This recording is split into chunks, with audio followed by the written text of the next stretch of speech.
Good evening, Bob Gray, 3 Comstock Lane, Housatonic, Massachusetts. My neighbor Dan Bailey will be giving you a document that you probably all want to see. Excuse me, sir.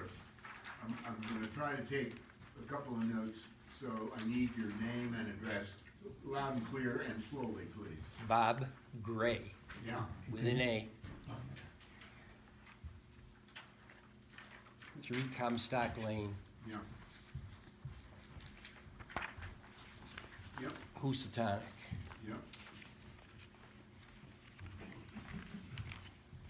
Okay. All set? Got it.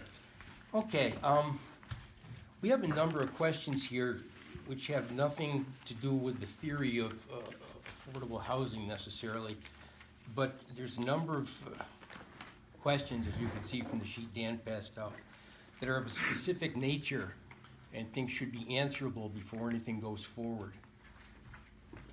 Now, the first question, I'm going to start out of order a little bit and go down to number 3, or the third topic, highlighted access to underutilized housing. Have you surveyed all the unused and underutilized housing in the area? No, I have no idea how we would even attempt to do that. Don't you think it's something you probably should try to do, to see what the availability is and the need of your project is?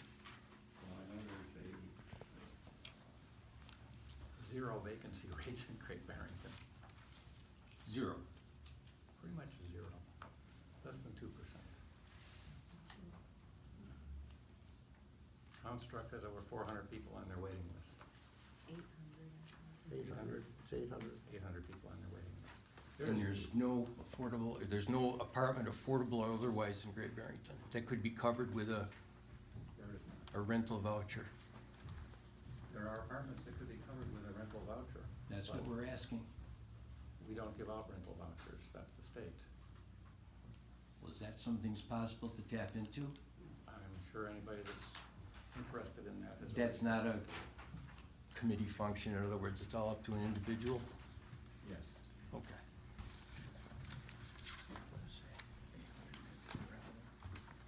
800 residents or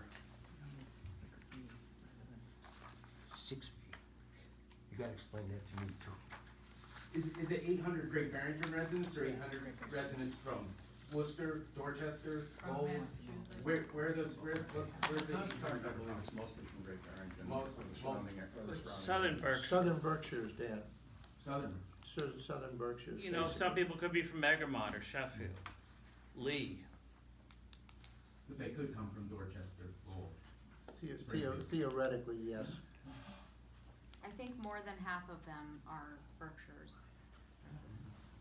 Well, that's not a problem. The question we were worried about was the underutilized housing. So you're saying that's a very scarce commodity. It's a very It's scarce very amount. scarce, yeah. Okay. You've talked a lot about the sewer and mentioned it's probably gonna be the biggest expense and so forth, and it may be covered by grants. Where will the connection to the sewer lines? It runs to the end of Main Street to 41. So it would just basically be across the road. Excuse me, where did you say the sewer ends now? The end of Main Street At the end of Main Street, which end? East, on west? 41. The sewer ends at Route 41? That's what I've been told, yes. Okay. So we're basically talking about crossing the street. It's still a $500,000 The project. information that was given to us is that it ends at the corner of Main and Oak Street with a 13-foot elevation from where the project is planned. I will- Isn't that something we should be sure of?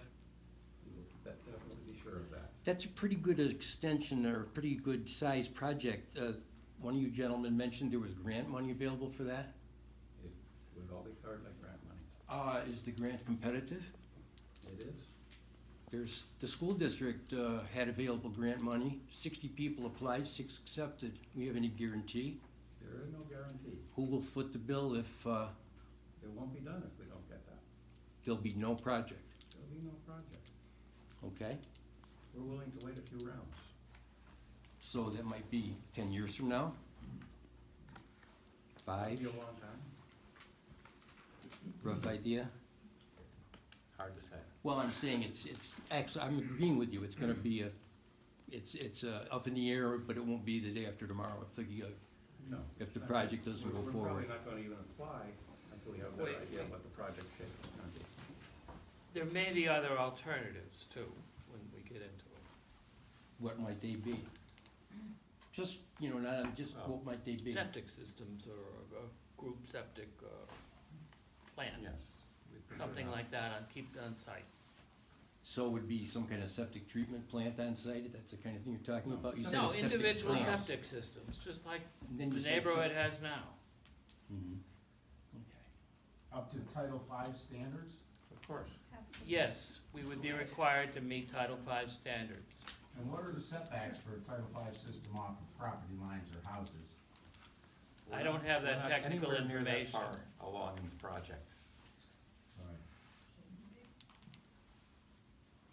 Yeah, that's one of the questions, someone back yelled here, should this go forward without these facts? Facts, not hopes, promises, facts. Why don't we know exactly where the sewer line ends? I heard something, you heard something. I'm sure neither of us is lying, but we gotta know a fact, where is it? I mean, whether If you- it requires some homework, then we can find out for you. Okay, But I think. But you asked a question and you got an answer.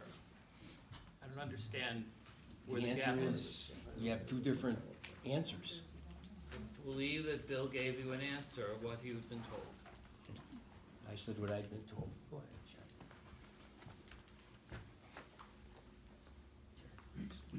ahead, I'm waiting to see if he wants Okay. to know who I am. Yep. Hi, Jennifer Race, R-A-C-E, 377 North Plain Road. Jerry.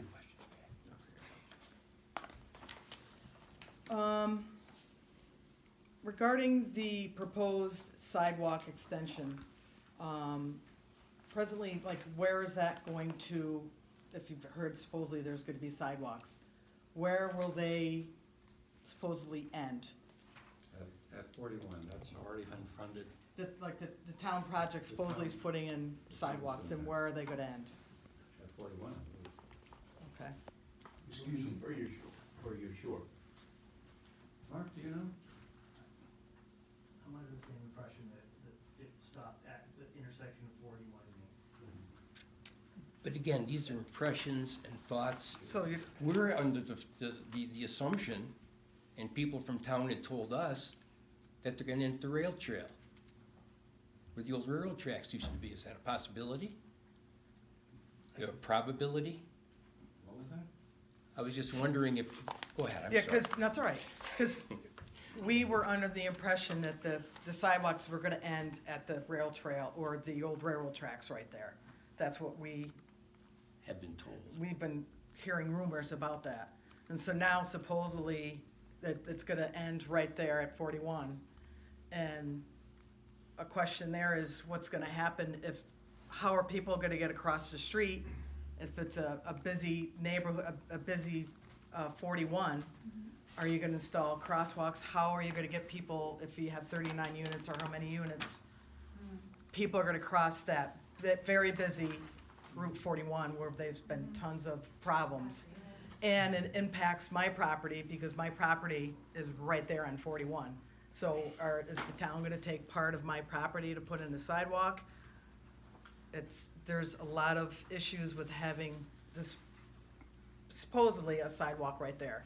It's very dangerous, and if you have all these families and kids, how is it gonna be like policed or patrolled, or how are you gonna, the safety measures for the people going to the crosswalk and crossing that dangerous intersection? I'll have to look into that. Well, in other words, one of the things we're asking, is there a possibility there actually be a light there? Or would it be a cone like on Main Street saying, watch out for pedestrians?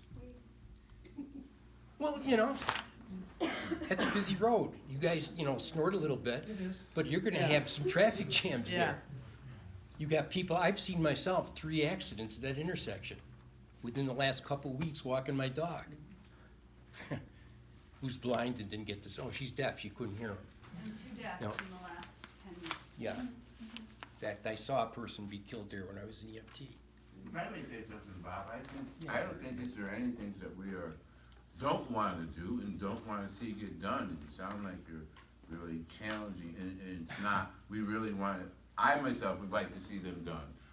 And I think we all do, and we're not trying to be oppositional or anything like that, and happy to listen and would love to do what you would like to have done. And it's I our know goal, you, so- Garfield, and I'm not, and if I was sounded challenging or opposing, I'm really sorry.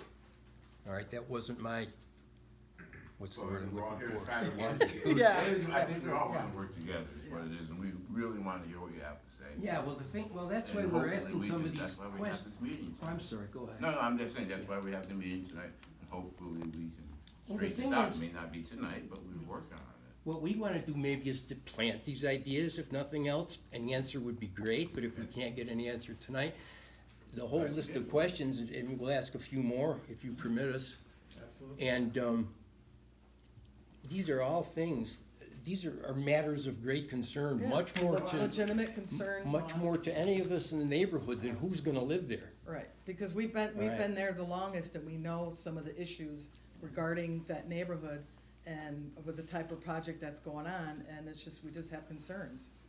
And we're just not sure if, Valid. yeah, and we're just not sure if everybody's looked into some of the issues that may be involved in putting in such a large project. So you're giving That's all. us some ideas and things that you like. Yeah, they can be as Give us questions, but they Yeah. can come as More ideas. heads, Yeah. more ideas, Yeah. more people thinking, maybe we Yep. can all work it out and get these Yep. things done.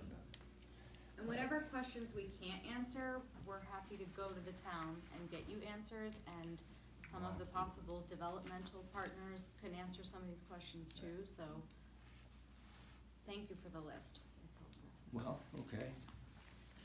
Let's see. If the sidewalk has to go down from the railroad tracks, the old railroad tracks, the rail trail, some people like to call it, will land taking be necessary?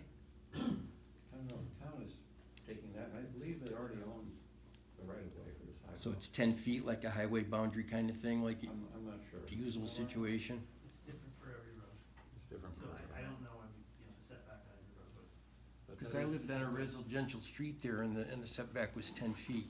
it's different on every road, but we have a list of roads with a setback. Just a random question, Mark, I don't need an exact answer right now, but, because it's a larger street, might it be more than the 10 feet than it was on the residential street where I lived? Not necessarily. Probably not, or not necessarily. Not necessarily. Okay. I don't know enough about each street setback. We can find that out. All right, we talked about the property. Let's see.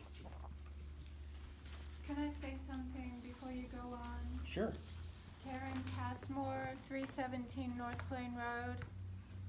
Karen with an I.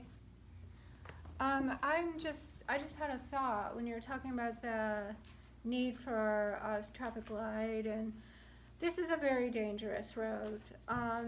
You try to take a walk along it, you could get killed. And Housatonic has a large population of children. It always has. I don't know where they come from, but if you go to Aberdale's, they're on bikes. They're just a never-ending flow of children. And this type of neighborhood could rejuvenate our little town by giving us floods of children that could then, who knows, open up the old, little school again. It would be wonderful. Kids are great. But like someone was saying, there have been deaths at that intersection, right where the Carpet Place is. There have been deaths there. There have been deaths further up the road. The cars come really whipping down. Now, they're coming from the highway. They're not thinking about animals. They're not thinking about kids. What I just want to say is it needs to be very carefully designed so that there's perfectly clear visibility for anybody who has to cross the road. So where the outlets are onto that road need to be very carefully thought about. So you don't have, like right now, if I come out by the Carpet Place on Main Street and I'm I'm driving, okay? And I'm gonna go south, because that's where I live. There's a rise in the road on 41 right there. A car could just like suddenly come over that rise, and I wouldn't have seen it coming, and they come fast. So I'm patient, I wait, I'm like, whoa, better, wait longer. But children are impulsive. Children on bikes are more so. We don't want to design into a neighborhood a death trap for our children, for their dogs running after them. I would rather see the whole thing on the safe side of the road, on the village side of the road, than over there. I truly would. But I spoke my mind. Thank you for listening. To elaborate on what this lady said, a lot of people don't realize it, but if you come from, in fact, I just noticed it the other night, I had talked to people about it, but it doesn't look like much, but if you come south from Great Barrington, you can't see a car on Route 41 coming north to south until you're just about at where the access point of this place would be. So it's not just something that, might be, that's a fact of life. So I don't know what kind of, that's why Jan and I, everybody else here, we're worried about what's gonna happen as far as traffic control, pedestrian control, whatever you wanna call it there. Well, I think we would probably take the utmost caution, but if you recognized and seen, unfortunately, even down by where the Bostwick Arms, et cetera, people have also tried to be very careful there, but there's been deaths there. So I'm sure that hopefully we'll be smart enough to put some traffic signs or lights or something flashing. You can only do so much. We'd like to do all we can, of course, to prevent that. But sometimes accidents happen, with the people being so careful down, and they're probably less now than they were, but it has happened, even with precaution. Everyone has to take some responsibility. Bill, would a traffic study be required? Yes. There's probably lots of, maybe the individual septics, I'm not sure, bring up an ecological point. But a lot of that property is either level with or below the grade of the roads and the surrounding yards, which means there's gonna be a lot of stormwater and a lot of runoff. Even my house, which is a little bit higher than the property, my sewer runoff is a hole Charlie Castronova had dug 20 years ago because our neighbor showed the kids in a rowboat in the puddle in front of the house. So it is a legitimate concern. That's a little corner, 40 by 40 with a low spot in the middle. We get a puddle big enough to float a rowboat. Okay? So again, I don't know what grant money is available, but I would think there's gonna have to be some kind of specific infrastructure for stormwater runoff. We'll have to get grant funding for engineering studies on all of that. And that, by engineering studies, you mean the slopes and everything else, and just again, throwing out a question, where might that water go, into the sewer, or is that not allowed? In other words, can stormwater go into the sewer system? Stormwater has to go into a storm sewer. Okay. It has to be separate from the sewer system. Okay. Go ahead. You're fine. Go ahead. You're doing good.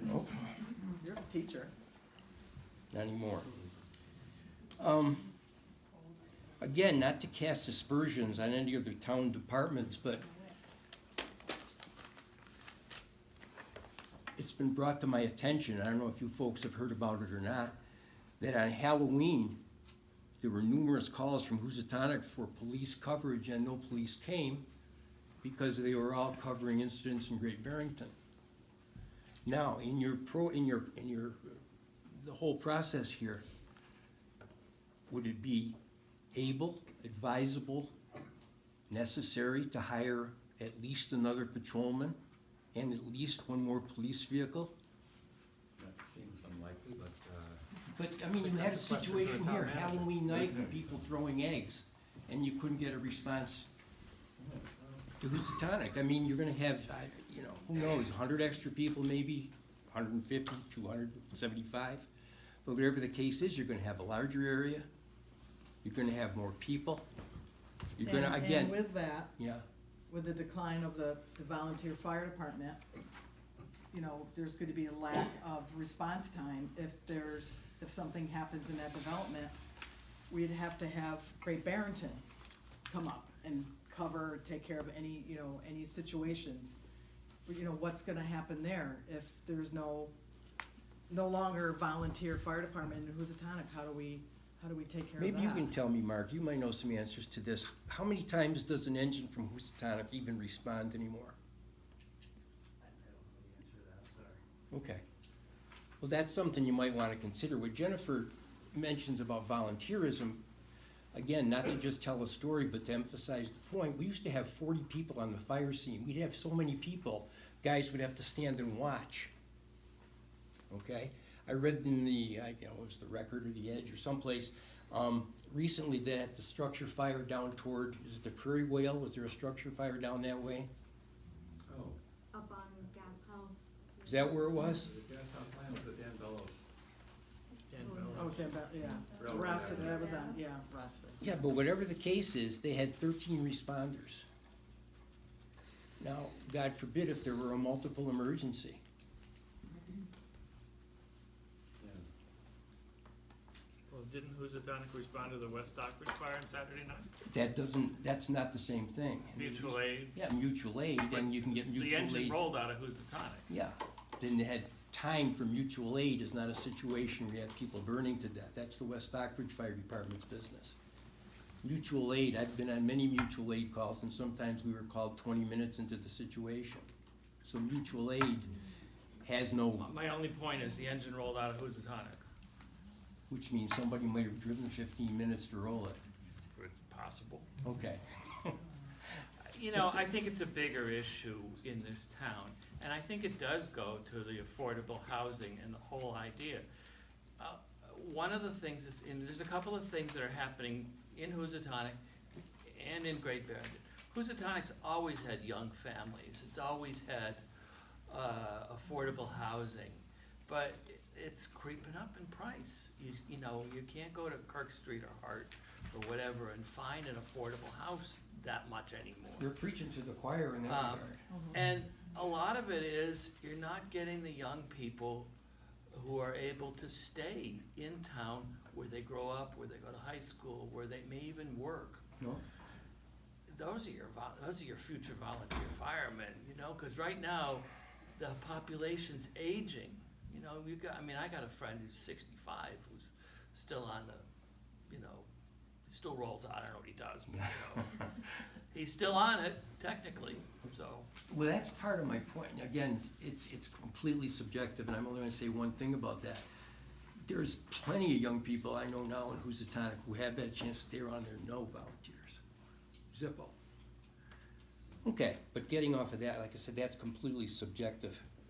Have you surveyed the employment opportunities in the area for people, yeah. What you mean? Are All you right, talking well, specifically where- in Are there jobs Housatonic, or- available? Yes. Right, like whatever project goes in there, is there gonna be job opportunities for these people? For builders or No, for people to building it, work. or- So people to work once When they live there. When they live in whatever you put up You there. move in, I move in, where are we gonna find work? It's an issue. Okay. It's Well, an pretty issue much- for everybody. Pretty much every merchant in town that I talk to says they can't find anybody to work for them. What's a merchant, what's the going rate of pay in the town of Great Barrington from a merchant? It's not $11 much. to $14 an hour. Is that substantial enough to consider an actual career, a job? I mean, are these what we're basing the number and need for, employment opportunities? Are we considering the merchants on Main Street and their job requirements, are we considering those? I think As those are covered by the numbers? CDC. I think those jobs are gonna be covered by the housing the CDC is building on South Main and Bridge Street.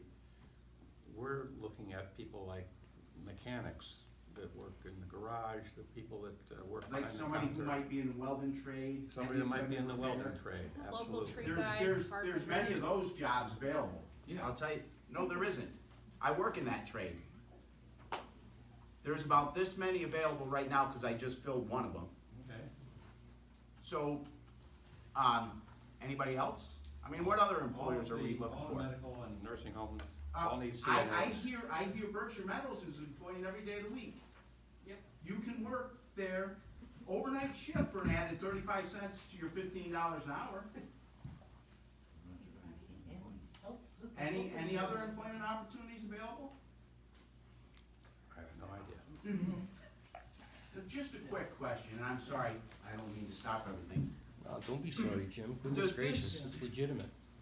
Is part of your job as this board in housing, has anybody considered reaching out to, say, Pittsfield, Lee, North Adams, any of these larger areas that still do have employment, and working with them to say, hey, listen, we might be able to provide the housing. What do you have for jobs up here for us? Because when I was a child, it was nothing for families to travel to work in GE, to travel to Lee to work in the paper mills, Beloit, Crane and Company up in Dalton. Are we localizing ourselves by saying we want to live and work in Great Barrington? I mean, shouldn't our focus be a little broader? I think what we really are building housing for is people who already have jobs. But what type of jobs do these people have? A good enough job to be able to afford area median income. Which is? For a family of four, somewhere around $78,000 a year. That's 100% of area median income for a family of four. So basically, it's the merchants on Main Street, it's the restaurants on Main Street. Those are the employers that we're targeting. Those are the employers. So we're trying to get those people, basically employees. It's not. It's me. It's people like me. My name is Samantha Holmeyer. I live here in town. And I sell real estate, and my husband is a carpenter. And we have 3 children. We're a family of 5, and we are at area median income. It's Yeah. school teachers, you know, who start out of school and Sorry, Fred, as a school teacher, I don't qualify for that. you don't qualify for what? I'm well above the threshold for. Not if you're a starting teacher. Yeah, I'm starting my first year teaching. So, secondly. Well, excuse me. But I mean, if you're gonna throw out the facts, you just should also know. I do know the And you're facts. gonna say the police too. Look in our annual town report. There's not a police officer in town that qualifies for that. They all are over that income threshold. Okay? As a carpenter, I made almost $30 an hour. That's over the income threshold, for sure. 30 times That's 2,000 about is $60,000. 60,000. We talked about 78, so I don't see how you're over Single that. person? Your math might be a little As off. a single person. Well, Yeah. As a household of 4, or as a household of 2 is 2 different things too. So. Well, yeah. yeah, you know, you can spin it any way you want, but, you know. Well, that's just it. I think that's the point. We can spin numbers all we want.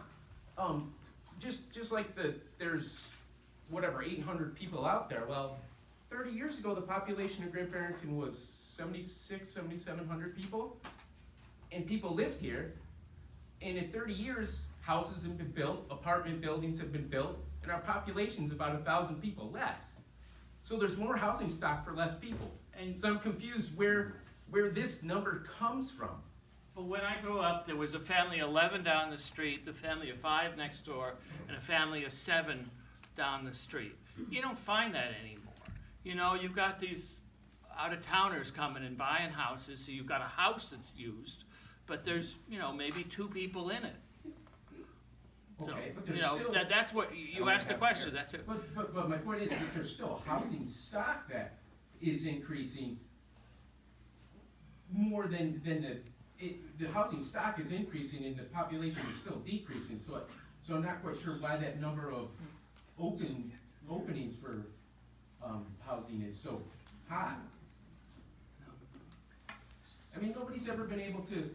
You can throw out that number of 800 people, okay, but how do you quantify that number? How do you really say that's a real number? I mean, that's like saying, 800 people want to get into heaven. Say it's half. still a huge number. Say it's a quarter, it's still a huge number. Say it's 0. You can say whatever you want. That's my point. Excuse me, you That's were my point, quoted, though. I believe it was Mr. Cook that was quoted as saying there is 0 apartments available in the town of Great Barrington. Did that include Housatonic? Yes. The rental, He amended it to say that there was a 2% vacancy, overall, Where did you get those figures? I mean, where do these figures come from? Because I would like to view the hard fact, the figures where you went out to, Berkshire Planning has put together annual numbers that are widely published. They do a survey for the whole county, and those numbers are available, and I think I have them at home. They are available. You can check the website for Berkshire Regional. They're on the Planning, website. called Berkshire Regional with- Benchmarks. Yeah. You can just go on and ask any of these questions regarding And then, employment, vacancy housing, rental, ownership. It's a very Yeah, it's robust pretty- website. so in this including, board's- including income. in this board's eyes, what do you see hourly rate required to that's affordable, like working class? What do you consider an hourly rate for the working class? The average hourly rate for the working class? We said that the average area median No, for a no, family of excuse 4 me. is $78,000. What, That sounds very well. excuse me, I'm asking somebody from the board, any of you to answer, what do you believe the average hourly rate is for somebody in the working class? The workforce? I have no idea how to answer that. Excuse I me? don't really know what the question is. The question is it $15 an hour, $16 an hour, $30 an hour? For the average working class in the affordable housing, to qualify for housing, what is the average hourly rate? There's a lot of variables. Are there 2 incomes in the family? For Are they say- working full-time and, or part-time? What do you, all right, Are what do you you, I believe mean, I make as a heavy equipment welder? What do you believe I make an hour? I have no idea. I've never been a heavy equipment welder myself. No, but, okay, so you had mentioned mechanics as somebody who might fit into that category. So where in mechanics, where do you see mechanics? What do you think mechanics make an hour? I guess, You know, I guess I our could entire guess, point but that's here all it was. is- We told you that there's data available that we have available from Berkshire Regional Planning that we have consulted. We'll just move on from that topic. I just have another question. Yeah, if you don't mind. we have a couple. Yeah. You're asking about the Yeah. definition of Yeah. affordable, and we've given you the definition of that's affordable. I got a question But that's there's a so little many less, variables. this is a little less subjective, Yeah. okay? This is more an objective question. We're talking about these sidewalks, and the snide question be, where are people gonna walk to? Aberdale's or the post office, there's no place else to go. But, unless you got some friends someplace, you're gonna play with your kid on the school grounds. But as far as the whole thing is concerned, there's been a lot of talk about the BRTA offering services. Is that speculation? We do have some movement on that. What does that mean? It's very difficult to move the BRTA. Well, I agree with you there. But we do have an evening circulator, which I'm hoping if I'm sorry, an evening circulator? from Housatonic into the Big Y, Okay. into the hospital every hour. And it just out of curiosity, 'cause I know nothing about it. This just happened. Okay, does it stop in, where's it started in Housatonic and goes to all these various venues? Yes, it goes basically from Housatonic down 183, Dr. Price Chopper, Big Y Hospital, and Simon's Rock. It's a mile from Route 41 to Route 183. How are they gonna get there? It's a half. Big's Eye. It's a half a mile. I've run there plenty of times. So have I. So have I. So, Let's have There an is- odometer there- contest there- someday and see who's if your. I can interject, there is a possibility. Go that we- ahead. There is a Frank, possibility. from my that we house could on have North Street in Housatonic, the my BRTA parents' just house for on Housatonic. Linda Lane, Yeah. in fact, was 1.9 miles today, I clocked it. Okay, so, Okay. there is a possibility that the BRTA will work with us. Okay. And they could reroute that They could they reroute. would come to 41. Yeah. Okay, go ahead. I'll see if there's anything else. Yeah, it's closer to a mile. Oh, So yeah. think about Yeah. it, from my Yes. house, Santa John. from my house to the cemetery is a half a mile, and then up Oak Avenue, yeah, so that would be. Yeah. Yeah, see, it's 8/10 to the cemetery from my house, and that's an extra trot there. But anyhow, go ahead. Ask your question. I got Yeah. one more after that. Yeah, this will be my last question. How would the proposed project impact the taxpayer burden to the citizens of Great Barrington? I don't Yeah. understand what. More taxpayers? Well, What about those of us who already pay taxes? Yeah, like, My house taxes are $5,000 a year on a one-bedroom ranch on half an acre. These would all be paying taxes. Okay. The renters would pay taxes as well? No, but the landlord would The pay taxes. landlords would, it would be, If it's owned by a Regarding the butters or not-for-profit anything, it won't- organization, no, they don't pay property taxes. Say what? If it's owned by a not-for-profit It will be owned by the homeowner. but not if you have rentals. If we have rental property, we're talking about making it a duplex where there would be a rental unit on one side and a homeowner on the other side. The homeowner would own the property and pay the taxes. Who's building it? We don't know. We don't know. Okay, so, but if CDC or Berkshire Housing Corp builds that piece of property, they're then gonna deed it over to somebody, they're gonna sell that piece of property to somebody? No, no, no. We're not talking about building rental housing like that. We considered that, but we decided that it was too many units to be viable in that neighborhood. So just out of curiosity, there's gonna be no what you call an We haven't got apartment- there yet. Well, it's just a quick question. It has to do with rentals and sales. No, there won't be And a big, ownership. there won't be a big apartment. There's not gonna be an apartment building. it's not gonna be a huge My only building, question. and it would be, it would Okay. be. We have no intention of building a big apartment building. Great, thank you. So, There's one other thing here about residents and so forth, and then I'll shut up, Dan, and you can go ahead. Who's gonna determine who lives there? We don't know that yet. Well- It depends on a number of things. Okay. If it is, some of it, if it is subsidized in some way, we may have to have a lottery of some kind, where, Who'd be included in that lottery, just out of curiosity? I'm not sure. Is it There's too statewide or many. local? No, it would be local. Would local people, anyway, they be, how would the preference work out, by income? I don't know. Disabled veteran? I might be able to help a little bit on Okay. that. So if it's gonna count as your local, preference, if you have 10 units or more, you can designate 30% of those units be local preference. And there is a prescribed lottery system that the state has devised that anybody who's using it has to follow. So there's a maximization to make sure that, like, say we had a whole bunch of people, say it's a 3-bedroom house, and we had 5 people that applied that were only had 1 person, those would not get as many points as somebody that was a family that had 2 children, that would utilize those units better. So there's a whole prescribed thing, we don't make it up, the state has already designed what it looks like. And then there's a 60-day marketing time to get applicants in, and when you do Habitat, they have to work and help build their home, and they have to do all of this education. So they're working with the organization or organizations for a pretty long period of time. So giving the numbers and so forth, that would be mostly people in Berkshire County? I can tell you. Maybe out to Northampton, I've something been like the- that? I've been with Habitat for 13 years, and we've never had one person that was not a Berkshire County resident.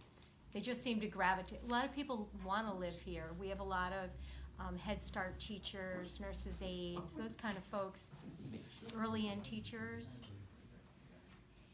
Okay, thank you. Thank you all for your Thank you so much. patience. Thank you. Have a good evening. Thank you for your, can I get a copy of your question? Dear, I didn't get one. You can have mine. Thanks. Because this is the kind of stuff that you brought up is exactly what we do when we go into a neighborhood. Find out like what's on the ground. So officially shut, Dan Bailey, 207 North Street, The Outpost.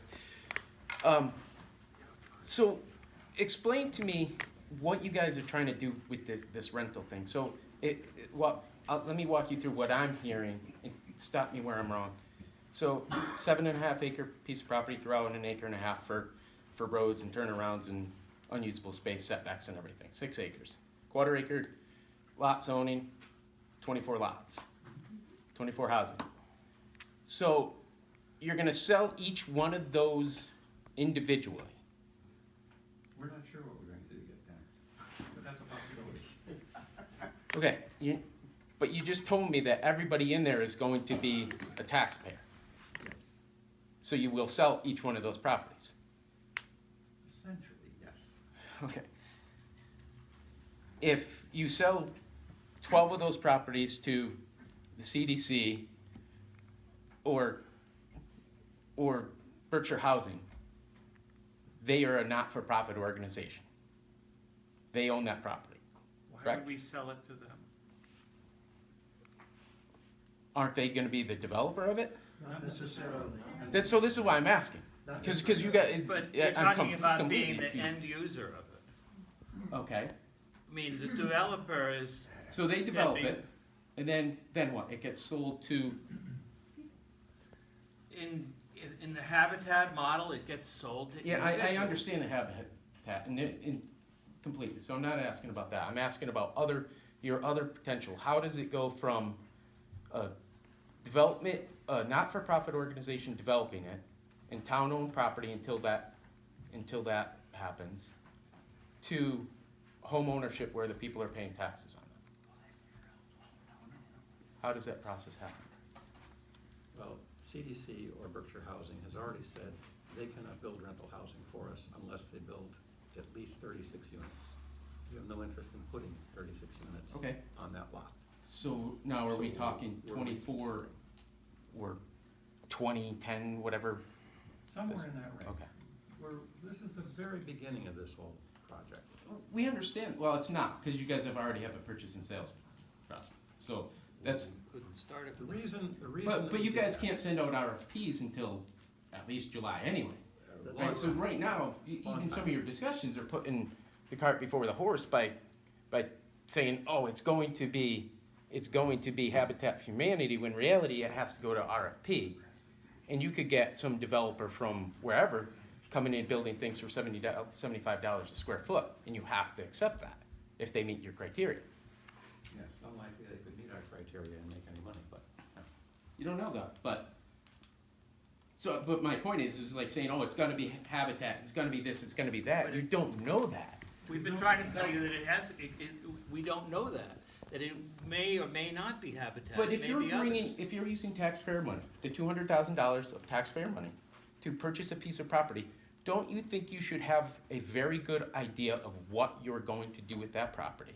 That is due diligence, your fiduciary responsibility as a board, to understand what it is gonna cost and what is it gonna cost the taxpayers. Not only just to buy it at the $200,000, what other cost added to it? You keep saying grants. Yeah, I would love to have a grant to redo my house. You should apply to the rehab But program. I probably don't qualify it for income, okay? So the point is, I would love that too. It's not reality. You could say, oh, it's grants, it's grants, it's grants. That's just a brush off. We're really looking for answers. We want to know. We rather have you say, we don't know, but here's what it is going to cost if we don't get that grant. Because that is your obligation to inform everybody. If we don't get the grant, we don't do the project. But you keep saying it, so then it just sits there. But so why? So then you've just wasted all your time, and you want to do this project, and there's this need for affordable housing. So why not do all your homework first, and say, hey, okay, we can't get this grant. It's going to cost the taxpayers money, and say this property won't work. Let's look at something else that might work. All right, I'll give you an alternate scenario. Please do. The cost to develop the housing units. Yeah. We'll take your model of, whatever number of units you have there. Is the infrastructure, you agree, the land, you Yeah. agree? The infrastructure, roads, sewer primarily, Mhm. and other kinds of, things like that, stormwater, whatever you have to, and then the cost of building the house. So we have done our due diligence to talk about the land, because we did that, we found a piece of land. We've done our due diligence to investigate the infrastructure, to find out what's necessary. And we've done our due diligence to look at constructing a house and what would be. We've done some investigations. We've asked Habitat in what they're spending in 2019 in Pittsfield to build a house and use that kind of number there. The infrastructure, a lot of what you're talking about is the engineering that gets done, that gets done down the road. We have the parameters of what's happening here.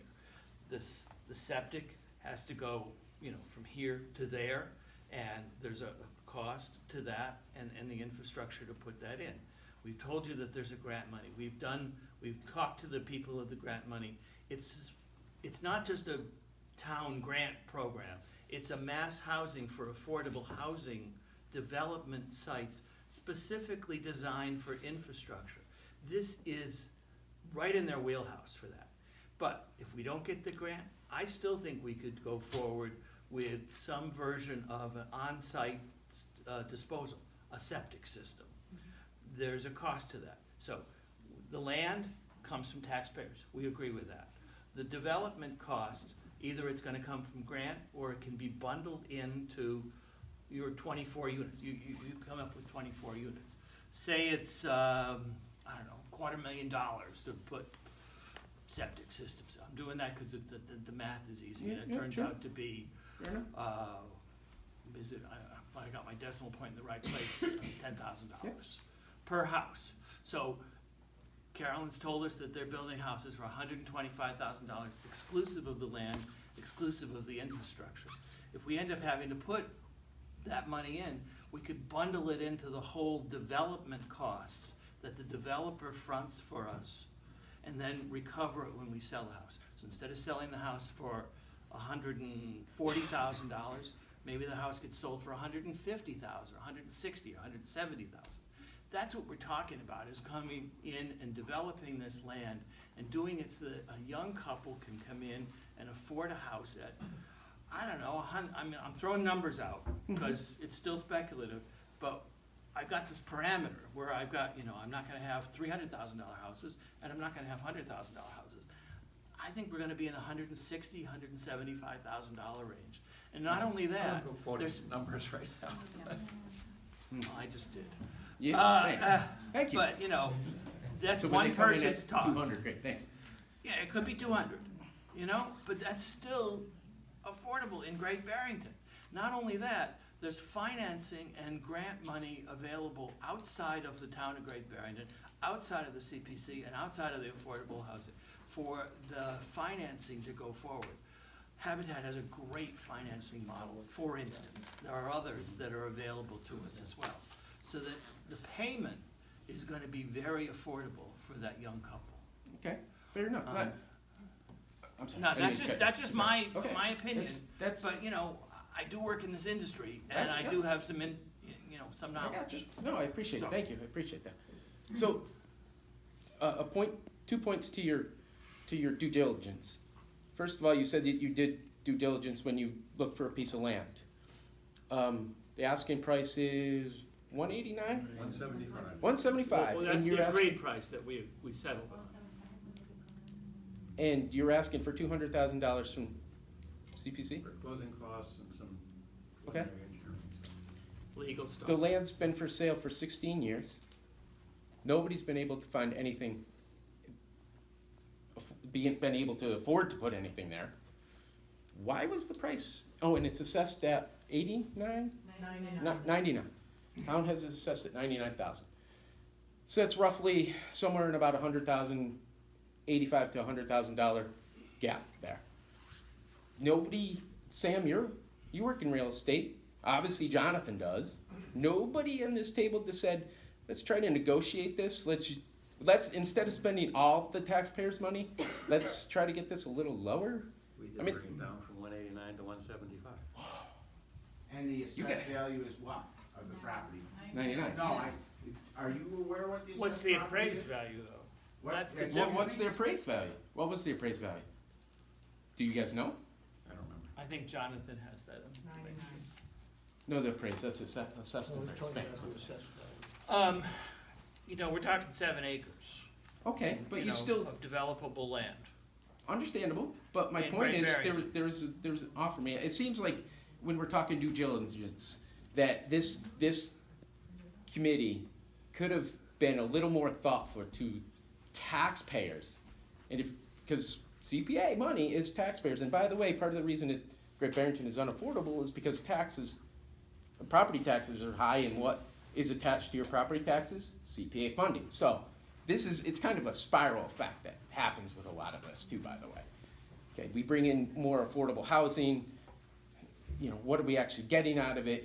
Most of the times they're not for profit, so now you're bringing in kids to the school system, and those people technically aren't paying property taxes, but we get assessed. That from being on the school board, that now we get assessed greater on our school, and it's new growth build, so therefore it looks great for reducing our tax levy. But then again, the state looks at that in the school funding formula, so now we get hit again.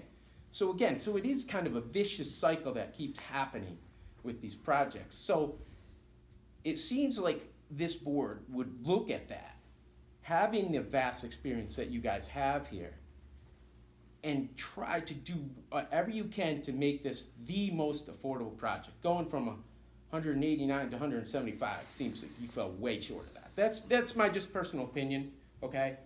And it's just take it for what it is. But I think you guys do have a fiduciary responsibility to this town to try to do better to actually make things more affordable, okay? Make things more affordable for.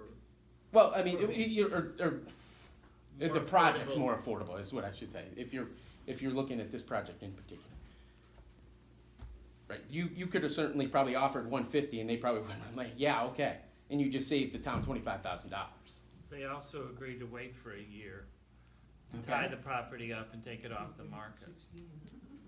But it's already been there for 16 years, so I mean, it really doesn't really make a difference, right? Alden might be able to help answer some questions. Well, I don't really have a question other than that. It's really this board. Why didn't you guys, the question is to you guys, why didn't you negotiate that lower? Dan? My parents own the property, so I can talk to the finances if you want. Okay, let's hear it. So the history of the property was, it was owned by Richard Bennett like 20 years ago. And at that point, the whole property was appraised for like $1.2 million. Including The house and the the house studio and and all the the studio, buildings yeah. and everything. Yeah. And then he got foreclosed on by Deutsche Bank, and he moved to Thailand. My parents bought it in 2006 for $499,000 for the house? for everything. Okay. So it was like 8.5 acres, or 8 point, I forget what the math is, but the house and the land. Seemed like a good idea at the time, seemed like a great value, it was appraised, we had the appraisal for $1.2 million. What doesn't make great sense out of that, except the housing market crashed before we got the project off the ground. So, bottom line, to answer your question, they paid $499 for it. They then sold off the house on like an acre, put money into the house first off to stabilize the property, tore down one of the dilapidated studio buildings, there was a danger, did other infrastructure work, it was just a mess, it was way worse than it looked from the outside. I think they put about $100,000 into it, or maybe a little bit more even, after my dad to stop. The town's not buying a house, we're buying. No, I'm telling you, I'm explaining the financial history to you because that was the question. So they sold the house for $250,000, to put about $100,000 into it. So at that point, they're into the whole project for about $500,000, $600,000, and they recouped $255,000, sorry. So when we sold the house to these lovely folks, at that point, we had sketched out a preliminary idea to build affordable housing there. Simple, keeping in the neighborhood, keeping in the scale of the neighborhood, 1,400 to 1,800 square foot houses on third to half acre lots. How many houses? Well, it was 12 lots, basically. It was 12 was the magic number where the frontage worked out best and everything. So it was 12 lots of a third of an acre to half of an acre, all well within zoning. Most of those lots larger than the perimeter lots that already exist there. Some of those are like 0.15 acres, under 2 acres. So these are all bigger than the smallest existing lot already in that neighborhood, so it would not be any smaller or more dense. So the house was sold for $255. We had preliminary discussions with Joe Wilkinson to bore the sewer over, sorry. It is at Oak Street, as far as I know from Joe Wilkinson, who I hold to be the local god of sewer lines around here, as far as knowing where the manholes are, and that's what his estimation was. And what was the cost of that? At that point, it was $150,000. To line the Ballpark, yeah, ballpark number. That didn't include the grinding pump, the pump station? I the can't say valves or exactly, but anything it was else along the line? basically Just we're run a looking at line. the ballpark numbers, and at that point, 2012 numbers, right? That was about when you did that. yeah, right, 2012 right, right. numbers. Basically, it was a wash cost-wise between septics and sewer. It was like whether you figured $15,000 a piece or $17,000 a piece for 12 septics versus $150,000 for sewer. It just depended on the scale of the project, and if the developer wanted to bring that in, and if it was seen by the town as a benefit to the neighborhood to provide sewer hookups, so that someone that had an outdated sewer system or septic system in that neighborhood, rather than paying $15,000 for a new septic, could get a $5,000 sewer hookup. That was, part of the discussion of that whole thing. At that point, it was 2012, thank you for that, but we did go to the planning board with a rough draft proposal, preliminary drawing, which is available online. Yeah, we have. It was listed with the property, Mike Parsons did all that.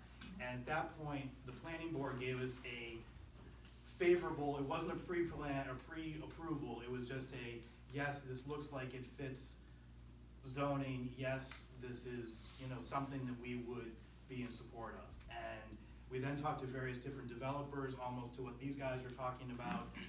We talked to Creative Building Solutions, more commercial, or more, residential, typical, builders, not on the wholesale side of things, to try to come up with some sort of plan to scale this thing out and start creating these houses that would be, again, quote unquote, affordable, lowercase a, not capital A. So basically, to answer Dan's point, I'm sorry for the long story, but I just wanted to bring everyone to speed the quickest I could with the story of this. My parents are losing a ton of money on this whole project, and 175 was the number that my dad could settle at. He's 80-something years old, to pay off the loans they have and clear enough of the credit that they put onto their own personal house while they're carrying this to get out of it in one piece. And other than that, they will sit on it and take it. But that was the negotiation process. What's the And so appraised value of that land? it hasn't been reappraised without the house. So we don't know the appraised value, but we purchased it for, or we have a It purchase hasn't been agreement of purchased. 175. So anyway, that I'm sorry to and I'm not a citizen of Great Barrington, I so appreciate that. I apologize if it took up any town time, but I just wanted to put those facts out there. Thank you, Dan. Yeah, thank you. So again, you did make the point then again, when due diligence, you failed to at least get it appraised first, so maybe you would have had a little better. But I'll get off that topic. So as far as property values of the surrounding and how this project would affect property values regarding the surrounding neighbors. I'm sorry, I forget your name? Carolyn. Carolyn. Mentioned that Habitat can come in and build these for somewhere around 125, 130. That's the cost out of pocket. Yeah, okay. The houses we just finished appraised at 187.5. So they're appraising at 107. Okay. And those were 4 bedrooms, zero energy ready, townhomes. And they were 1,400 square feet. Okay. Bob, if you don't mind me asking, what is your house appraised at? Oh, goodness gracious. That's Mrs. Gray. What's ours appraised at? Yeah, if you don't mind. 325,000. 320. Almost half of what these are being assessed at. So does that mean when the reappraisal comes back down, the surrounding houses would now be devalued? Because the way appraisals work is they look at what things are selling competitively and market related.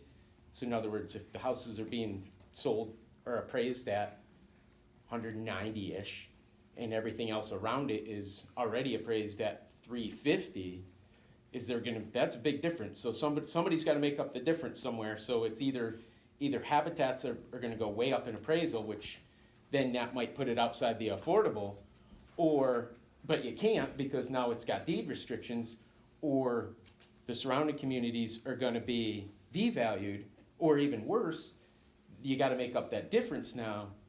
They're gonna be revalued at a higher rate to make up the difference, which means your property taxes are going up. So Carolyn, what town was that appraisal done in? Pittsfield, so the That- land that's a- cost is dramatically different than what you have in Great Barrington.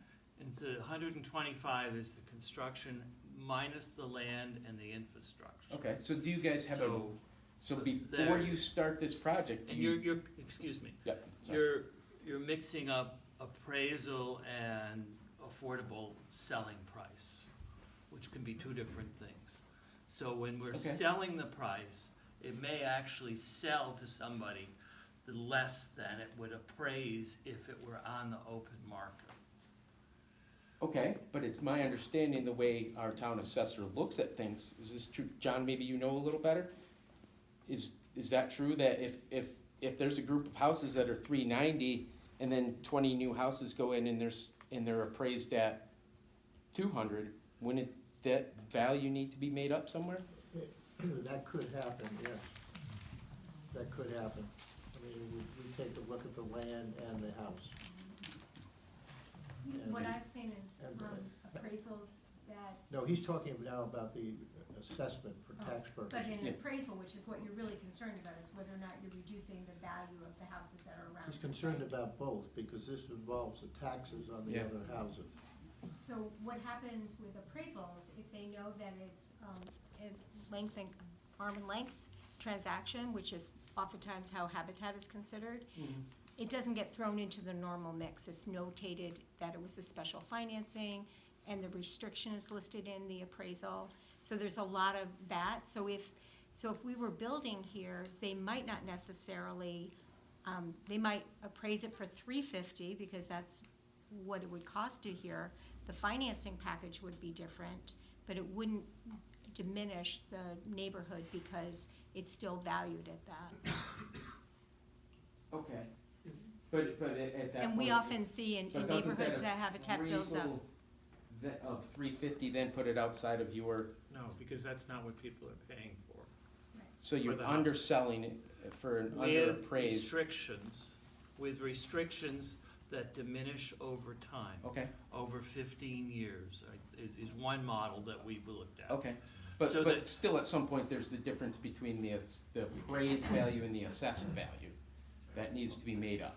But it could also Made up. impact the houses that are already there, because they might be entitled to reductions. Part of the reason this is affordable is Right, the sweat yeah. equity as well. No, I get that. I'm So not. the I'm sweat not really. equity I'm not He's concerned more about concerned about the assessment. the assessed value of everything else. I'm not talking about Right. what's going on right now. So, but if it devalues, some of these people that, may be getting to move on, or, maybe looking to downsize, or can't afford to live here anymore, are now just lost value in their house Well, that they may have been in for 60 years. Well, Just that's- curious, has that's- anybody else lived in the house 60 That's a separate years? issue from the assessment issue. That's separate from from the Board of Assessors' perspective. Because what we look at is we look at, depending on the situation, but generally we look at the comparable prices in the neighborhood. Okay. That's what we do for residential homes. You looked at the appraised comparable.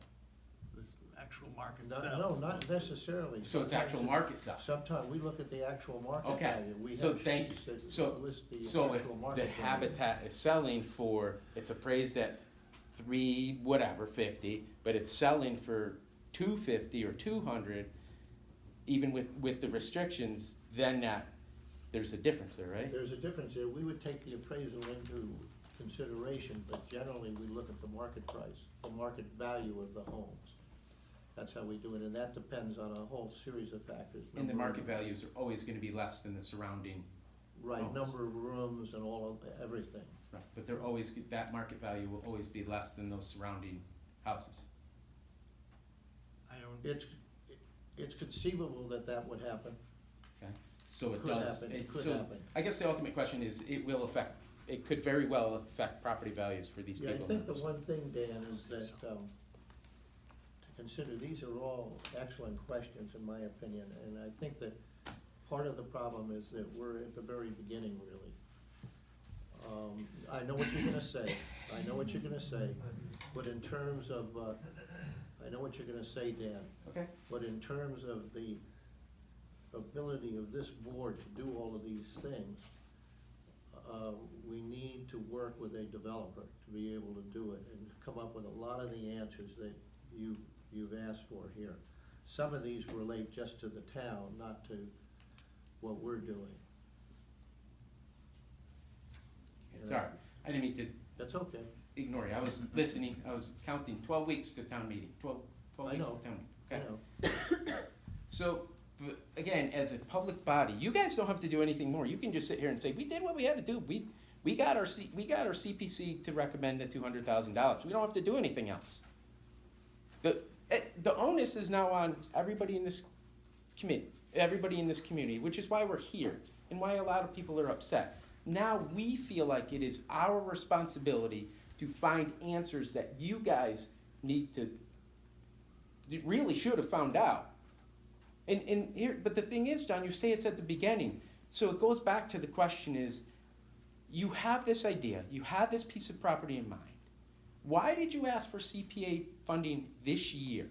Why didn't you say, because CPA can go back to a special town meeting at $6,000 a special town meeting and bring up CPA funding. When you guys would have had more time. Don't you think, as a board, doing your due diligence, finding out as many answers as possible, it would have been better set for the taxpayers of Great Barrington and the concerned neighbors of this property that you would, being that this is a beginning of this project and it is a lengthy project, that you should have gotten more information, you could get more information before you bring it to town meeting to say, we want to buy that piece of property, or we're going to buy that piece of property. Because everything I'm hearing is this: we're not going to do the project if this doesn't work, this doesn't work, this doesn't work, this doesn't work. Why don't you go ahead and find out if this, and this is actually going to work before you say, we're going to buy the property? And that's not what I said. If you listen to what I said. I'm sorry, but that's what Bill said 3 or 4 times, but thank you. But I gave you an explanation of how I thought the whole thing would work.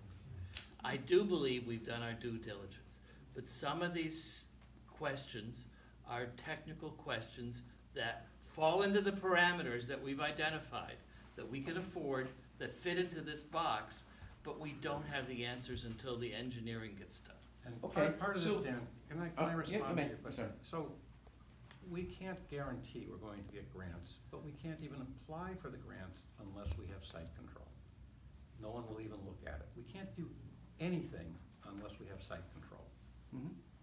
There's no way of knowing if we can get all these grants or not in advance. Mhm. We can't know that in advance. You're right, you So can't. we have to have site control before we can You're right. figure anything else out. So it's kind of like gambling on a horse, Yeah. right? Betting on a horse. What's the budget for this board? There is no budget. There's no budget. You guys have zero. You have a zero. We You have have $15,000 in money from Okay. the town. you have $15,000. Do you think for $15,000 or less that you could have done a feasibility study on that property that would have addressed some basic concerns like traffic safety, like water runoff, like sewer attachments? You can do a feasibility on a piece of property without owning that piece of property. And under Massachusetts general law, where to find what your board, you guys are also allowed to access consultants and whoever you need to, correct? Yes. So, before you had a purchase sale agreement, it seems though Mr. Alden is pretty, I mean, they're willing to work with you guys. I mean, it seems, it's evident, they're nice people, they're willing to work with you. The $2,000 purchase sale agreement, maybe it could have been some other type of agreement where it said, well, this is gonna hold until we complete our studies by our hired consultants. I guess the most alarming thing is, if any one of us were to purchase a piece of property and go to the bank, which ultimately what you're going to do, you're asking the taxpayers, the bank, for money. We couldn't go to a bank without a plan in place. A bank, you'd be foolish to lend money on a maybe, on a this, well, it depends on that, well, it depends on this. There were answers to these questions that you could have gotten beforehand. The idea that you believe that the sewer ended at Route 41, North Plain Road, Mr. Alden, the property owner, knew exactly where it ends. And it's 13 and a half feet higher in elevation. Okay? These are simple things, within 15 minutes you can find out. In 1980, Ty and Bond was the engineering consultant hired to complete the sewer separation. Do you know what the Manning, what they used to figure out the dimensions and the size of a sewer pipe is? No. What formula? It's called the Manning formula. And in 1980, Ty and Bond figured the minimum size sewer pipe for the houses and the 2 empty lots on Oak Street. 8-inch main. It didn't include forced main, which would be a pump main into it. It didn't include an additional 30, 20, 12 other houses. 8 inches is the minimum mandatory main on that line. That line ties in at just below Mr. Clark's house at the underpass. 15 minutes it took me to find that information out. To me, if I was gonna purchase a piece of property, I'd wanna know, okay, where's the shit going from my house? Because that's important. It's very costly to do that. Where's the water coming from? Do you have a contract with Mr. Mercer? Have you spoke to Mr. Mercer about who's the Tonic Water Company supplying? Is he able to supply water, enough water for that many units? Yes. He is? Without major upgrades? How can he not do upgrades, which we've already been charged twice for this past year for upgrades, and we haven't seen anything from him? How can he say that his infrastructure can handle all these new, another whole community, basically?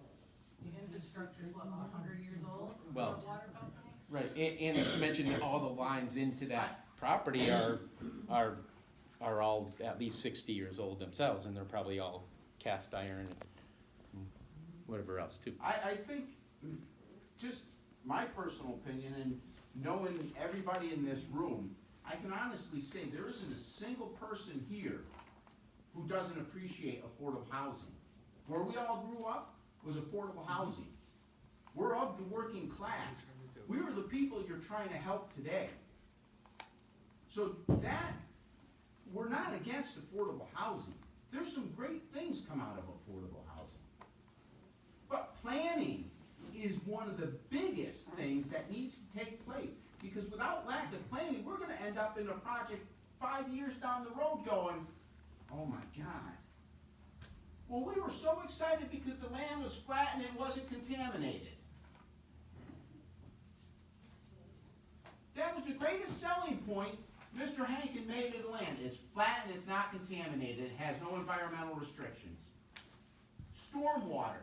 Do you know what it costs nowadays to remove stormwater? Stormwater is, and they calculate stormwater based on roof sizes, paved areas, things like that. That can be very expensive.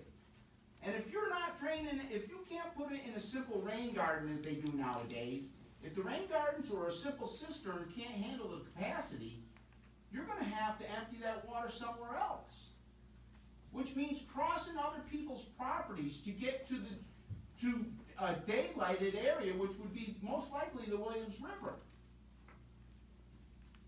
So the thing is what was disheartening is first, and I really appreciate you apologizing. That was great, because I think the board, what we all forget when we're sitting here or sitting there, is we're a community. And somehow you forgot that this is a community that you're trying to serve. To knock on somebody's door and say, hey, we have an opportunity here. You could have had these questions, you could have been much better off. Now we're going to a town meeting, and you're gonna ask the taxpayers of Great Barrington to approve funding for a project that may or may not happen because we're not sure if we can get the grants or not. Or We're if not even sure if Oak Street's main can handle the capacity of the sewer. when it does happen, how much is it actually gonna cost taxpayers? But Danny was getting a little harsh with the due diligence thing. It's a little bit, it's more than that, it's common sense. And I know there's board members on other boards that might say it's not that simple. Yeah, but you know what? It is that simple. If I was able to look up all this information, and I spent only 6 months in civil engineering before I decided college wasn't the thing for me. So, and that was 30 years ago. So I remember nothing. And please don't take this as we're chewing your ass or any of this. I think you guys need to be receptive. And I think one of the things you need to understand is this community, this neighborhood, are working class people. My parents have owned that house. They knew what it took to own a house. They did what they had to do to own a house and raise 5 kids in that house. So we understand the value of a dollar. We do, and we could appreciate that.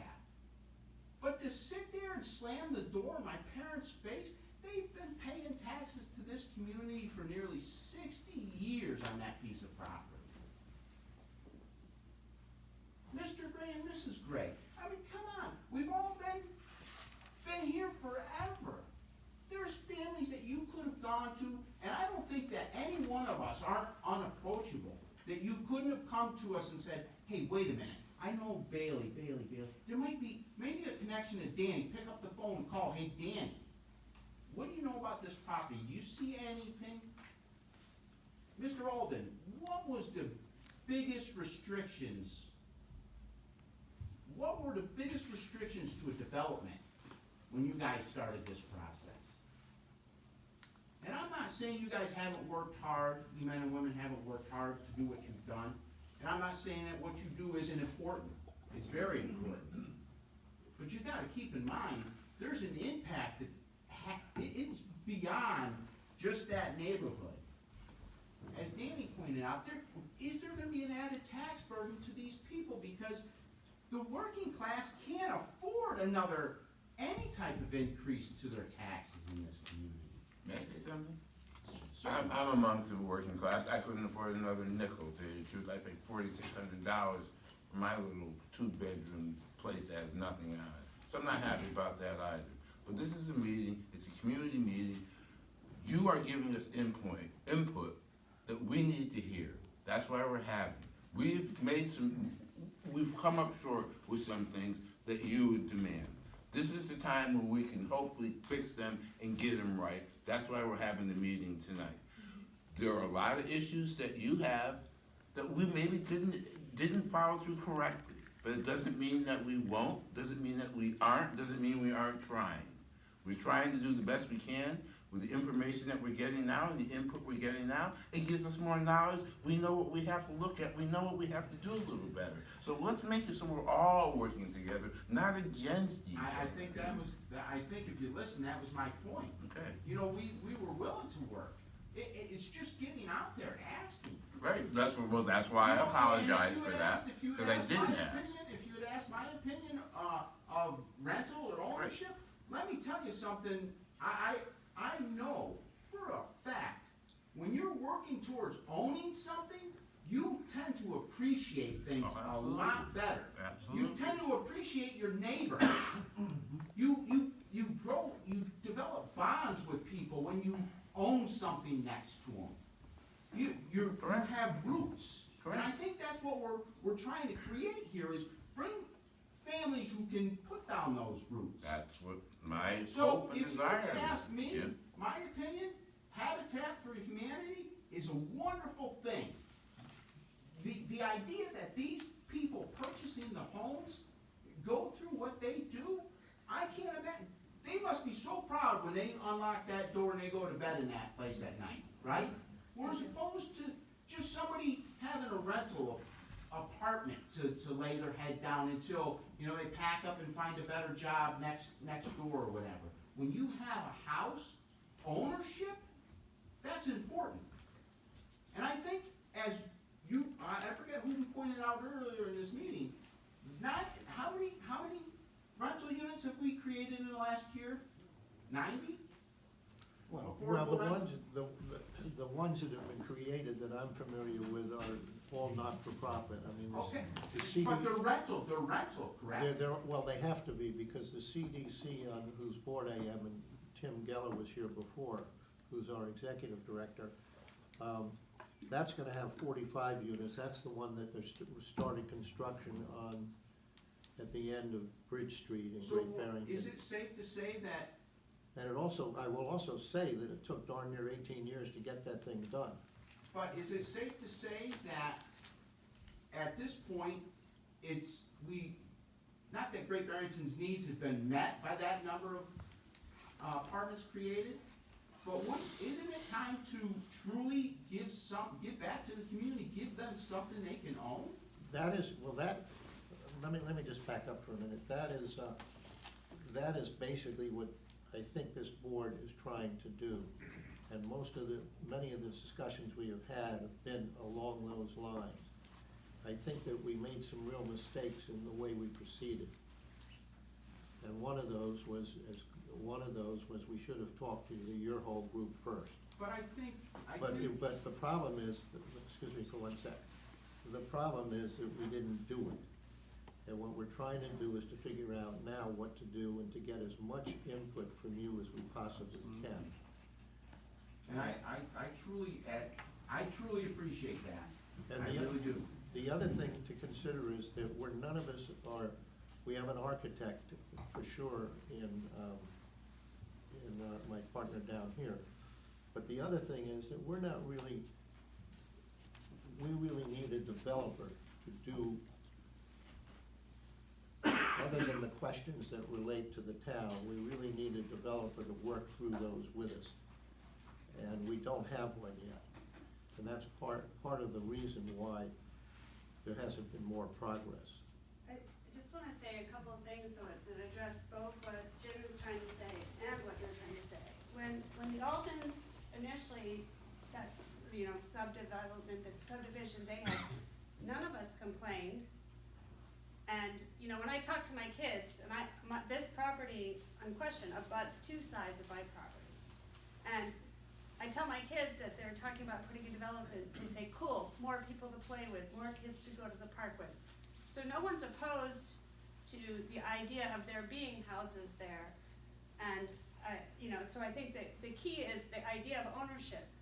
But on the flip side, as a Great Barrington taxpayer, what I have grave difficulty is sitting at the Community Development Committee meeting, Community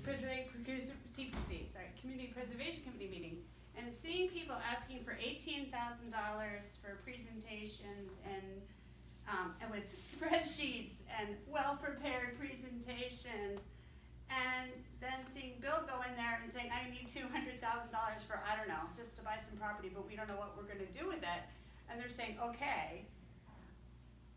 I have a problem with that. There wasn't anything well thought out, and so we need affordable housing, we all agree, but when we hear about it sort of second, third hand, just because someone happens to read an agenda, it's really bad. It's bad, and I would like to see more homework done even before the purchase and sale is signed. I'm not saying that the town shouldn't buy it, that Habitat shouldn't be brought in, but it is putting the cart before the horse, because we're gonna look, when we bring up those concerns, I don't want people to think that I don't want affordable housing in my backyard. I'm perfectly happy to have 12 more new neighbors. Sure, do you? I need a name. Can we get your name and address? Oh, sorry. Thanks. I'm Sarah Binger. James and it's 391 North Plain Road. Right.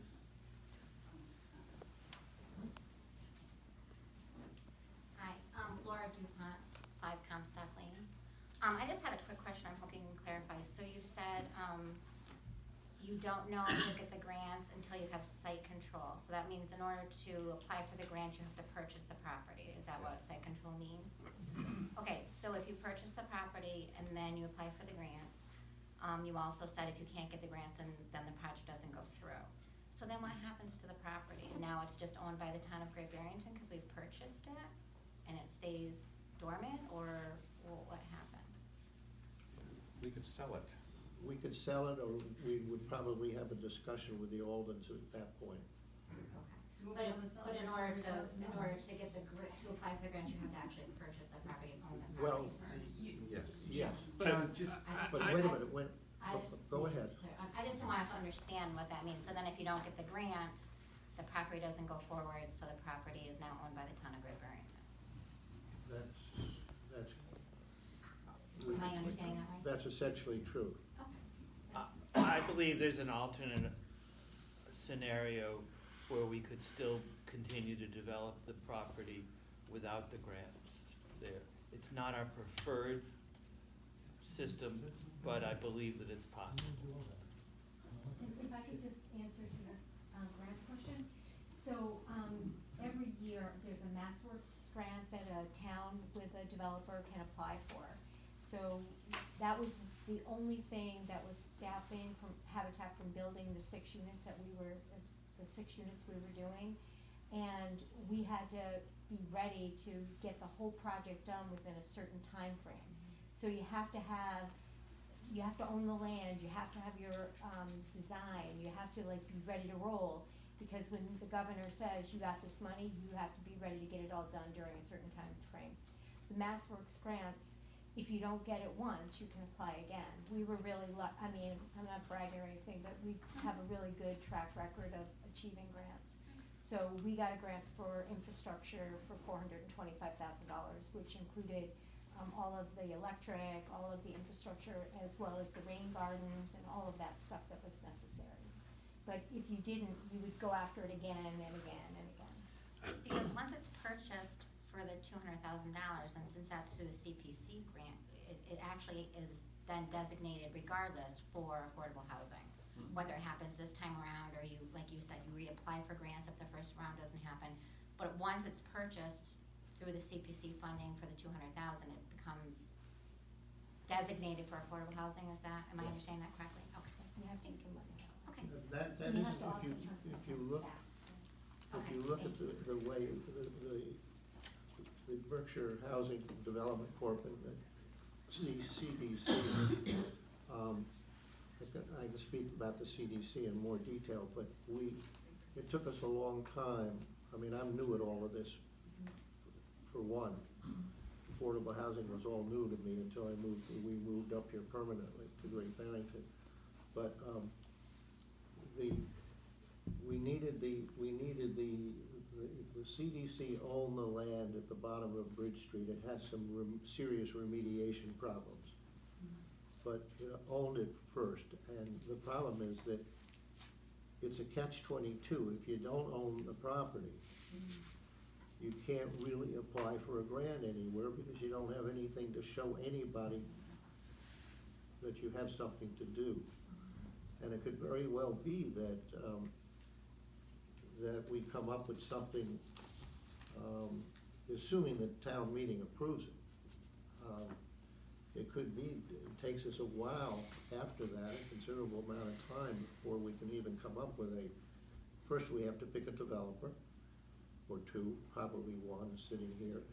But we also have to apply for various grants that may or may not be available to us, and there are waiting periods on all of them.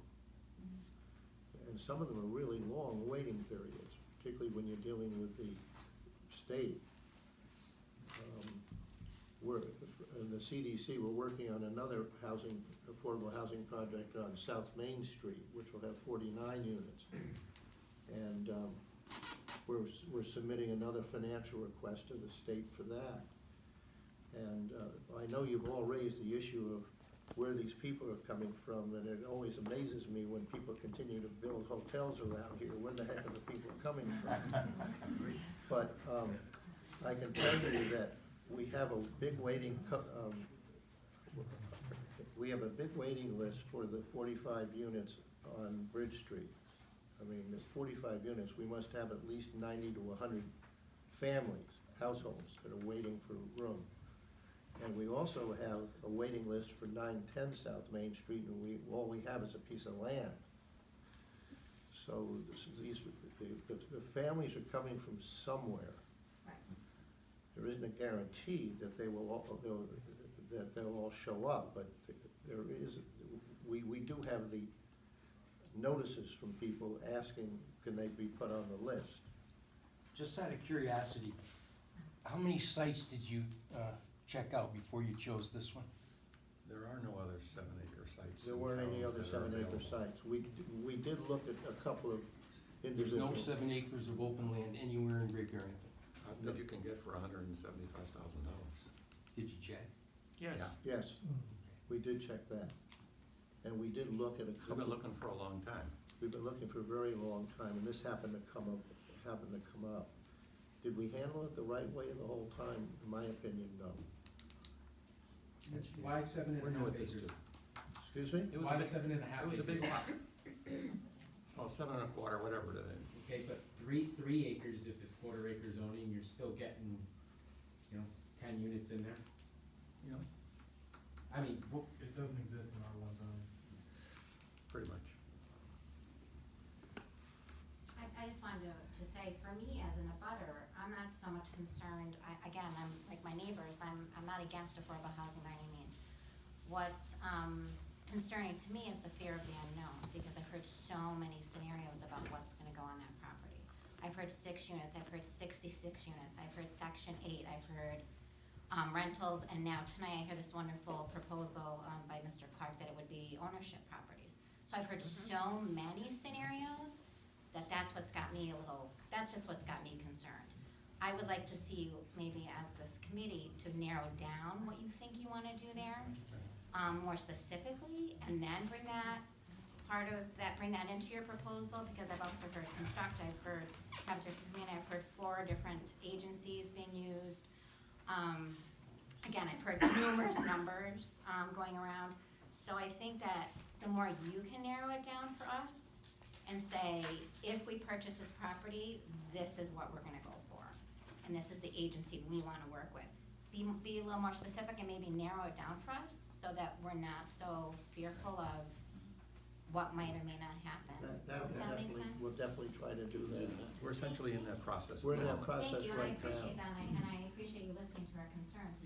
So my last question would be, what's your next step as the committee, and when should we attend another meeting so we can maybe hear some of that narrowing down? Well, what's the date today? It's a 6. 6th. The 6th of February. Dan told us 12 weeks to town meeting. And would you be actually contacting every abutter, cause I think there's about 7 of us in this room out of 21, so would all 21 be notified for the next meeting? Yes. we can- Absolutely. Do we have a list? We can get a list. We can get a list. Could I have your name and address, please? Sure, my name is Laura, Laura. Same name as my wife, great name. Oh, great name. Not too many of us, so it's a really good name. DuPont, D-U-P-O-N-T. And Yep. I live at 5 Comstock Lane. 5? 5 Comstock? Yes.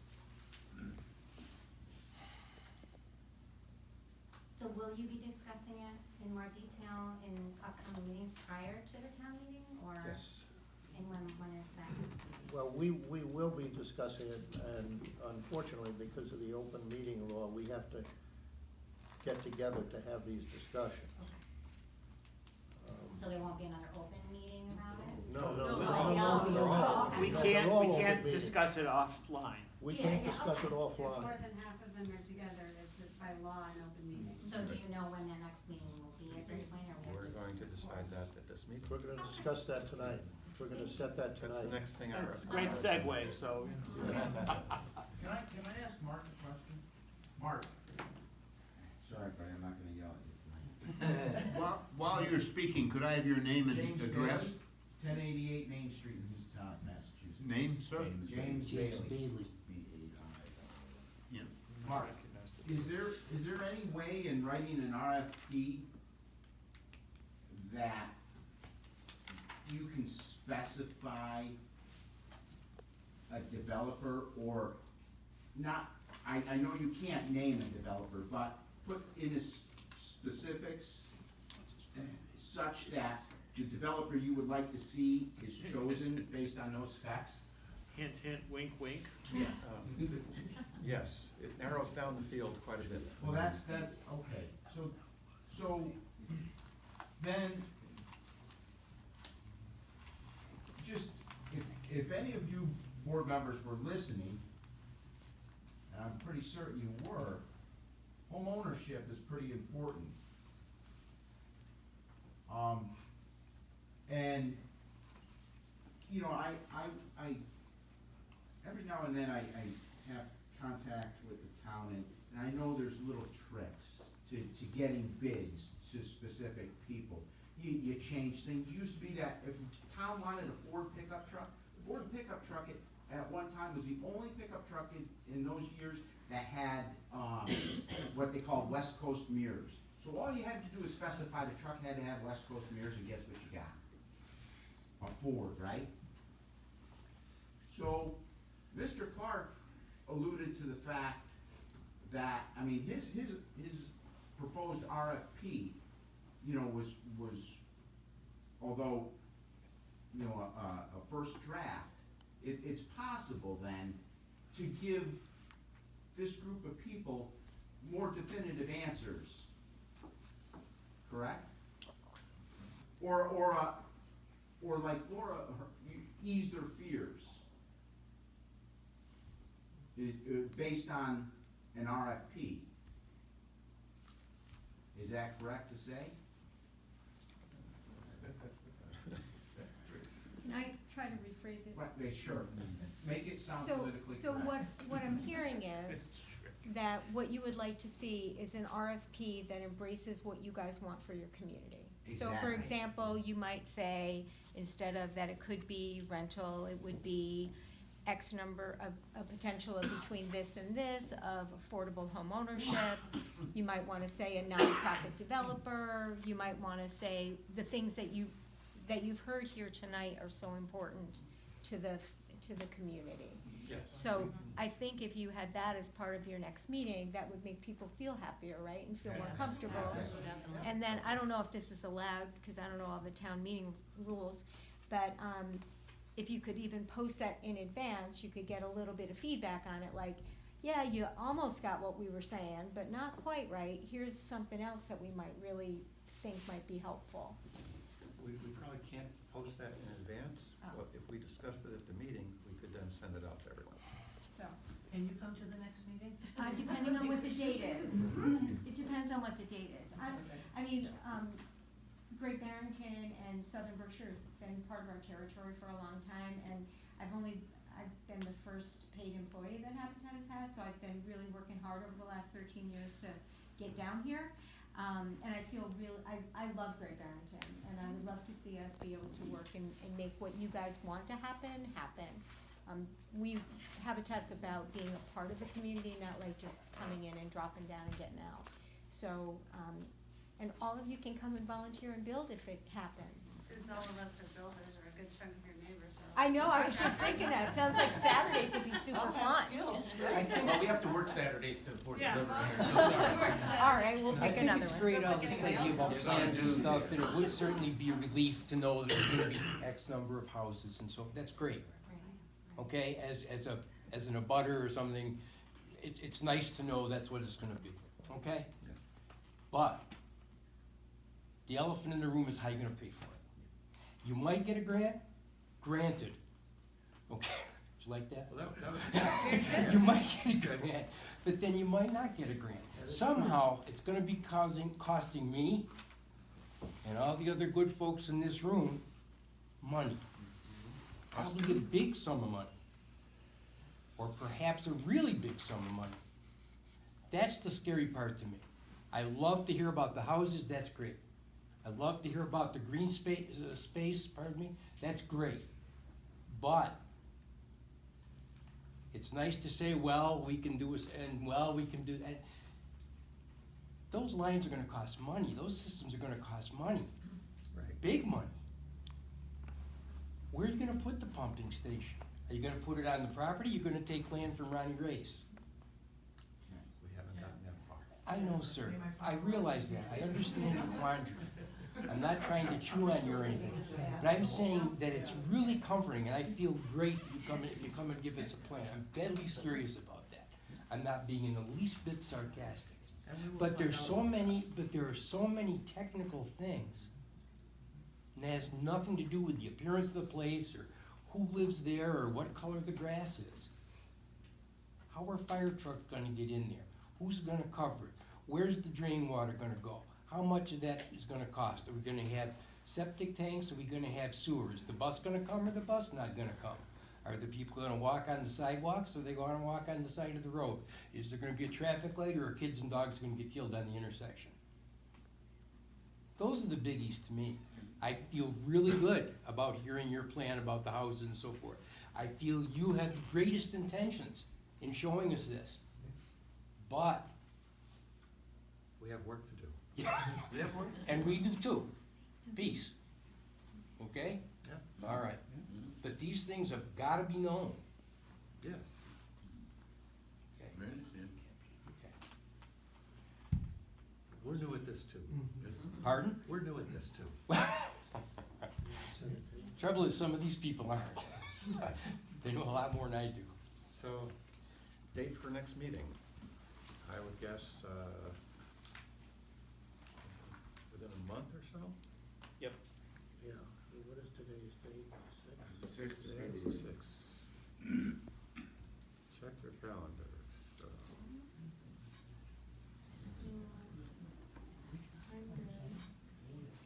The first week of March. Good for the first week of March. Right into March. I'm good the first week of March. How about March 5th, a Thursday again? I can Yep, that's fine. Yep. Is that good with all of you? March March fifth. March fifth? And it gives you Probably plenty of here. time to do some stuff too. Is that enough for you guys? Either here Yes. or. Wherever Can I say it's at. something real quick? Yeah. It has nothing to do with anything anybody's talking about. I know everybody's been here for like a really long time, and you probably all want to get out of here. I'm just putting together a story. I work at the PBS channel out of Springfield, and we cover most of, the former 3 area code, although Northern Berkshires, I think they get like New York GBY? PBS. Yeah, the GBY. Albany, we don't get anything from Springfield. Yeah, I think, so out this way you guys don't either? Well, regard. We get GBY. All right, so depending on where you are, either you do or you don't, maybe you don't, but even if you don't, what'll happen is the people that my contacts are on the story, they get my email address and I send them a link to the story once it airs. What I'm looking for, if it's possible, maybe 2 or 3 people who were vocal during this meeting who can just give me a quick testimonial out once you get out of here. And then, and that's it. I'm not doing any sort of opinion or anything. It's more just like, hey, this is what happens. Because I'm doing a bigger picture story about affordable housing, whether it's rentals or whether it's, ownership or any of that stuff. So it's just kind of like, it's not actually about this meeting. This meeting is just a small snippet of it that I donated 2.5 hours to. So yeah. Yeah, that's it. So if anybody's interested, I'm gonna be in the hall. I'll mic you up. It takes longer to put the mic on than it does to go through the interview process. So if you're interested, I'll be out here. It was March 6th. Say what? March 6th. Brian Sullivan. Yes. Oh, 5th. Thursday, March 5th. Thursday, March fifth. So, we need to figure out how to